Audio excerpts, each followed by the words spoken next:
இறை இயேசுவில் பிரியமானவர்களே, இயேசுவின் நாமத்தில் உயிர்ப்பு பெருவிழா வாழ்த்துக்கள். ஆண்டவர் இயேசு கிறிஸ்து நம் உள்ளங்களையும் நம் சபையையும் நிறைவாய் ஆசீர்வதித்து காப்பாராக. இன்றைய நற்செய்தி நமக்கு எடுத்து காட்டுவது உண்மையான ஒளிமயமான வாழ்வு எங்கு இருக்கிறது என்பதே.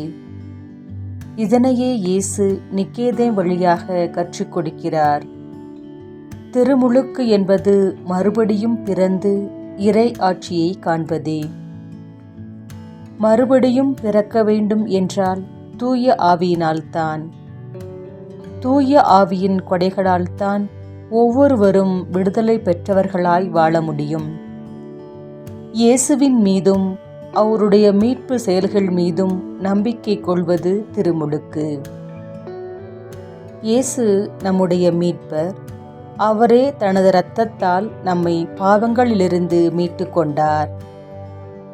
தன்னையே சிலுவையில் பலியாக்கி விண்ணகத்தில் மகிமையில் வீற்றிருக்கும் இயேசுவில் நம்பிக்கை கொள்ளும் எவரும் அழிவுறுவது இல்லை. ஆம், தூய ஆவியின் வல்லமையிலும் செயல்பாட்டிலும் நம்பிக்கை வைக்கிற போது நமது வாழ்க்கை மாற்றம் அடைகிறது. அதனால் தூய ஆவியின் செயல்பாடுகளுக்கு நாம் நம்மையே கையளிக்க வேண்டும். அவர் நம்மை இயக்குவதற்கும் நம்மிலிருந்து செயல்படுவதற்கும் நம்மையே முழுவதும் கையளிக்க வேண்டும். நிலையான வாழ்வு என்பது நமது கற்பனைக்கு எட்டாத ஒன்று மட்டும் அல்ல. மாறாக நிலையான வாழ்வு ஒரு உன்னத உறவு நிலை.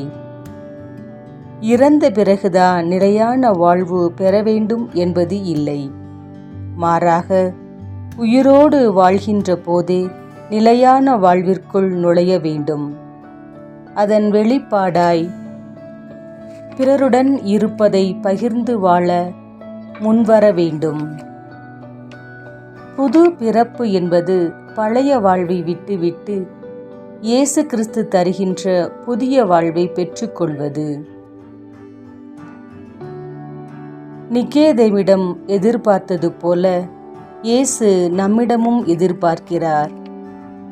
எனவே நாம் வாய்ப்பு கிடைக்கும் போதெல்லாம் நற்செயல்கள் செய்து புதிதாக பிறந்து கொண்டே இருப்போம்.